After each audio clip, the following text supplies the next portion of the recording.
Pemirsa memasuki libur panjang yakni Nyepi dan Idul Fitri, Pantai Lebih Gianyar ramai dikunjungi. Masyarakat yang datang bukan sekedar menikmati suasana pantai, mereka juga menikmati berbagai kuliner yang ada di sekitaran pantai, khususnya olahan seafood.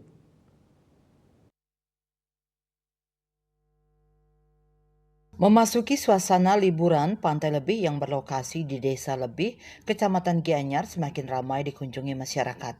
Terlihat pengunjung yang datang kebanyakan wisatawan lokal dari berbagai daerah. Bukan hanya menikmati suasana pantai, sebagian besar masyarakat yang berkunjung menikmati wisata kuliner yang disuguhkan di areal pantai yang terkenal sebagai sentra kuliner seafood di wilayah Gianyar. Di pantai ini masyarakat bisa menemukan banyak warung-warung yang menjual berbagai macam hidangan seafood segar dengan harga terjangkau.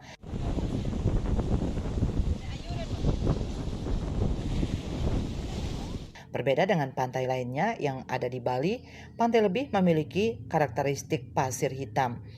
Meski begitu, pantai ini tetap memiliki pemandangan yang indah. Di sekitaran pantai, banyak perahu nelayan bersandar berjajar rapi sehingga menambah keindahan pantai. Untuk menuju pantai ini, wisatawan tidak dikenakan tiket masuk.